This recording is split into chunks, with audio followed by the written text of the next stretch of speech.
segment, ShakeBack Sports Show, delivered to you by the Big Game Christian Sports Network, or exclusively presented on the Big Game Christian Sports Network, and powered by, of course, the ShakeBack Media Group. It is on once again. Dwayne is in the building. Donny is on the road, and Willie is here. What's going on, buddy?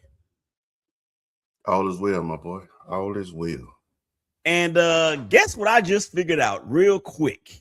We were talking off air about how Twitter has been tripping with going live, and I just figured it out just like that. Just like that. To God be the glory, because I don't have the sense nor the patience to figure that stuff out. And I just happened to look down at my phone and it said, Willie Epting Jr. is live. And I'm like, I am live. Not only am I live, I am alive. Anyway, back for the second segment. Here we go. Just in case you missed it in the first.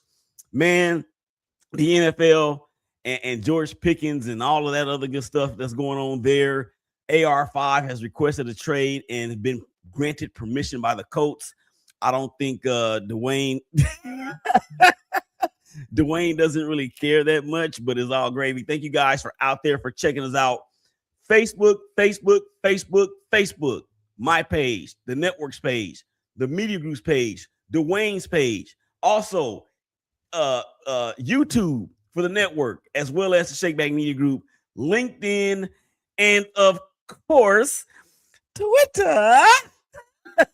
I'm finally back, man, on Twitter. You know what? When you're away from social media for a while, like I was, man, it messes up your whole algorithm. And it does not matter if you have 5 followers or 500,000 followers. If you're not on, you're not going to get no engagement. So I've been trying to work hard and get back into doing that, man. It's crazy. That's true, man. That's true. I learned that the hard way about some stuff, man. So all right. Second segment being brought to you by Lake Crest Casino and Hotel. Look, I don't know about you, Dwayne, but I could use a break from time to time, and what better way to spend it than at Lake Crest Casino and Hotel. Lake Crest Casino and Hotel is the ideal weekend getaway to unwind, explore, and enjoy.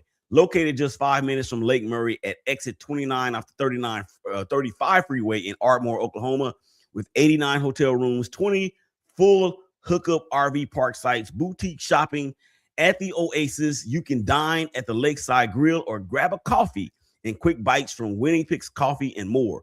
Or check out their full service bar. Plus, they offer over 1,000 of the newest, most popular electronic games with 8 table games, giving players nonstop action experience.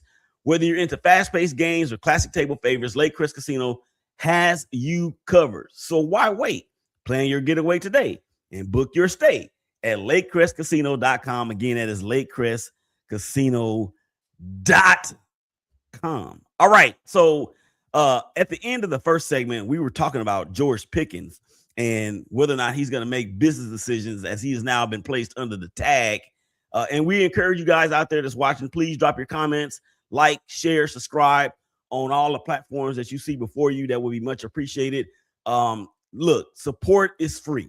We ain't asking for no money. We just want y'all support, and that helps. But anyway, back to George Pickens. Speaking of business decisions, back to George Pickens and his business decisions. Here's something else too that I think I noticed, and I'm not 100% sure if I'm correct on all of it. But when we watch the Dallas Cowboys play, right, and you see CeeDee Lamb and George Pickens on the field at the same time, is it me, or do you see CeeDee Lamb lining up outside at the X, at the Y, sometimes in the slot, at the Z?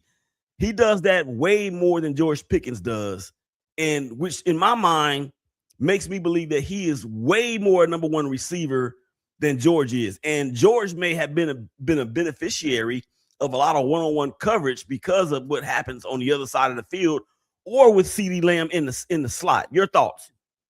You are absolutely correct. And let me just say this. I watched probably more Dallas Cowboy football this season than I ever have before, really, because I don't care for the Cowboys. Mm-hmm. However, I had a classmate of mine. Shout out my boy, Black Jesus, Josh Chapman.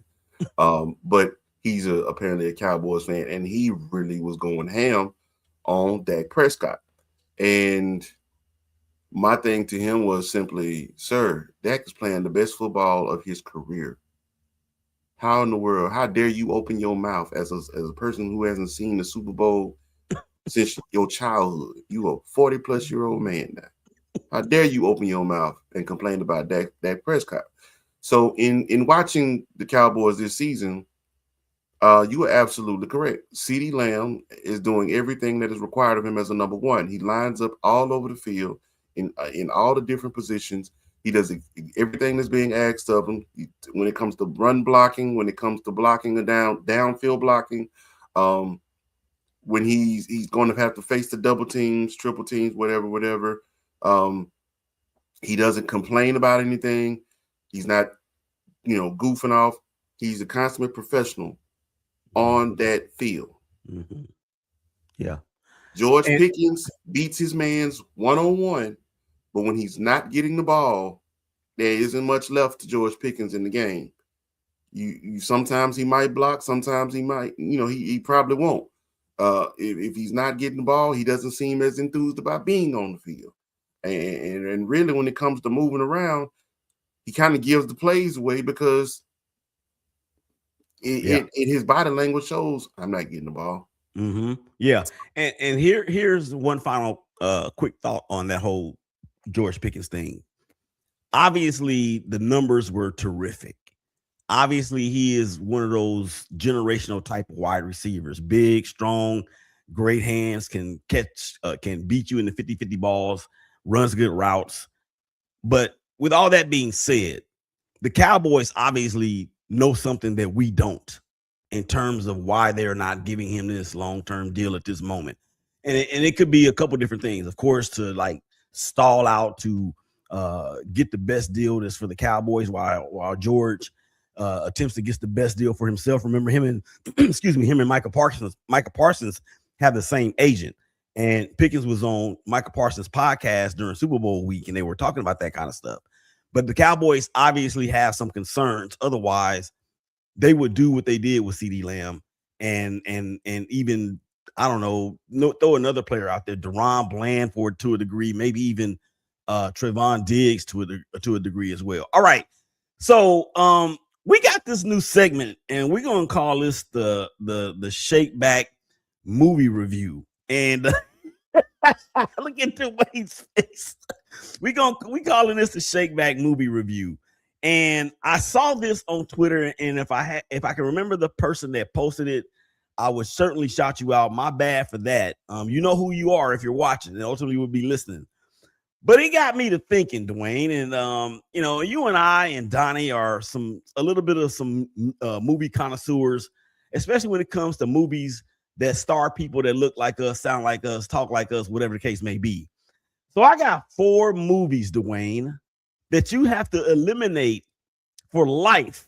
And if you get caught even watching the credits of either one of these movies, you will be doing life in prison, and based on another movie that is called Life, starring Eddie Murphy and Martin Lawrence and so many others, the late, great Bernie Mac. Give me that Bernie Mac, Dwayne. You think I'm scared of you, don't you? I ain't scared of you. All right. So the movies are as follows. And audience participation is welcome and encouraged on this one because this is about to be fun. All right. So we're gonna say which one of the following movies would you never watch again? I'm not playing. Juice, starring Omar Epps and Tupac Shakur, the late great Tupac Shakur. Above the Rim, starring Marlon Wayans and I forgot the kid that played in the Wood Harris. And of course Tupac Shakur and Dwayne. What was Dwayne's last name? He was married to Tisha Campbell. Oh, Dwayne Martin. Boys in the Hood, of course, starring Ice Cube. Y'all might know him as Ice Cube. I'm gonna call him O'Shea Jackson Sr. And then Menace to Society with MC8,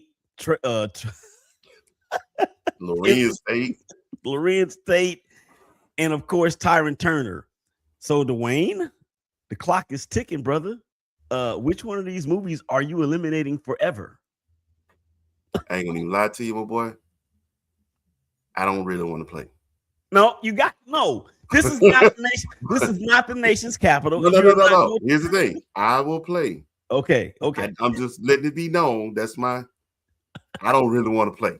These are all staples, in the Black community, in the culture. Mm-hmm.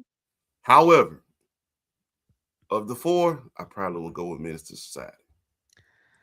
Everything about that movie was toxic. Yeah, and I'm glad you said that, because what I was going to say about all four of these movies, somebody died at the end. Every single one of them. Every single one of them. At Juice, it was Tupac. Above the Rim, it was Tupac. Boys in the Hood, it was Ice Cube and Ricky. Menace to Society, it was Kane.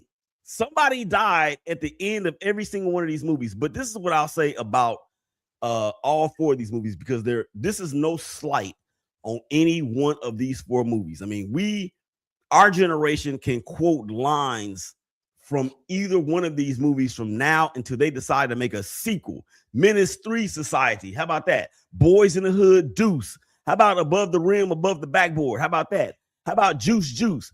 Those would be the sequel names if I had anything to do with it. But we can quote these movies just like that. What I love most about each one of these movies is that they're all gritty in their own way. Above the Rim was talking about basketball. Juice was talking about the entertainment and the music industry and what it takes to get into that. Boys in the Hood talks about crime and violence and drug dealing in Los Angeles, but it was gang affiliated. Menace to Society was the same thing as Boys in the Hood, but it was not any sort of gang affiliation. So for me, I like the fact that there was no gang affiliation in Menace to Society, and it was just hood versus hood. And excuse me, there's a song by the late great Seagram. He was an MC from Oakland, California, and he has this song called Old School, right? And in the song, he talks about how Oakland shifted from having only like 12 gangs to a whole bunch of other gangs. But then he also talked about how ain't no Crips and Bloods in Oakland. And that's that. I guess for me, Menace to Society is on that same level with the city of Oakland in that respect. Okay, so I had an honorable mention that I want to throw in here, and it's gonna be not including these movies, but it's just from the franchise. Friday 1, Friday 2, Friday 3. Which one are you not ever watching again? How dare you? How? Okay, if I'm keeping it a buck, Friday 3. Yeah, I could do without Damon. Yeah, I could do it. It was probably the most unnecessary character in the entire franchise.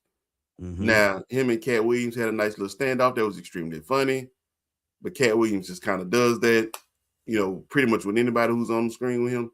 But I said I don't really want to see this big muscle-bound Joker running around in his drawers and trying to take advantage of small men. I'm good. I don't need to see this. Hold on, player. Back up, working with a monster. Hold on. What did they say? What did they say to you like it, your sons? See, ladies and gentlemen, that's why we are who we are, because he can finish my sentences, I can finish his, Donny can finish mine, I can finish Donny's, Dwayne can finish Donny's, and that's just the methodology that is a word that I cannot use on the air. All right, we got 4 minutes left to go in the segment. Real quick, man, let's get to some NBA. The Lakers are both of our teams, but the Lakers are looking like the lake is drying up out there in Los Angeles. I have a question for you, man. Has JJ Redick lost control of this team? He never had it. Speak on it. Rest of the segment. He never had it. As long as LBJ is in LA, That's the one who has the chokehold on the entire franchise. Now, I know they're trying to do their best to strip him of power. Lucas is in charge now, and it's his team, and this and that. But let's be honest with you. The whole reason they hired J.J. Redick, because of LeBron. And if LeBron isn't feeling the way things are going, you as the coach don't matter. He's done that with everybody he's ever worked with. Mm-hmm. That's the reason why he's never had a Phil Jackson or whatever. Because they always say, "What if you gave LeBron a Phil Jackson?" He doesn't work well with others in charge. LeBron has to be in charge. I actually heard Iman Shumpert confess that during their playoff runs back in Cleveland, or how he was basically ignoring T. Lue. He was basically saying, "Yeah, T. Lue had implemented this, and that." And he's like, "Look, we're playing certain teams. My body got to make it through it, and I'm not going to do it this." He changed the entire landscape of the playbooks and in the plays that they were running, simply because that's what LeBron wanted to do for him, not the team. That's what was best for him. So yeah, and I believe, and I don't care whose toes I step on right now for the generation that has come behind us. I don't care whose toes I step on. All LeBron James is doing is giving us more and more evidence as to why he will not and never be the greatest of all time. All he is continuing to do by doing these acts and speaking out the way that he does and seemingly needs to be the one in charge. That is the reason why he would never go over Jordan. As a matter of fact, I'm probably gonna get some more hate because I've had to redo my greatest I've ever seen list a couple of different times because of the antics of one LeBron James. Number 1, Michael Jordan. Number 2, Kareem Abdul-Jabbar. Number 3, Kobe Bryant. Number 4, LeBron James. At me at SHKBKMEDIAGRP on Twitter, and we can battle it out. And if you want to come on the show and talk about it, tell him Dwayne in the Bernie Mac voice. I won't use a different boy for it. But you come up here if you want to. Step up here, you don't get knocked down. He was jumping on my couch, so I smacked him with a hammer. Boy, see, y'all don't know. You never know what's gonna happen with the ShakeBack Media Group, man. We talk about movies. We impersonate great and comedians that have passed on, and we really ruffle people's feathers and try to make people look at themselves in terms of these debates that really they don't even have any business debating because they never saw Michael Jordan play live or Kareem Abdul-Jabbar play live or what have you. All right, Dwayne, that's gonna wrap it up for the second segment, brother. Come on back inside the break. We're going to get to some hockey and a little bit more NFL. So don't touch that dial. Willie Epting Jr., ShakeBack Sports Show. Y'all come back and holler at us.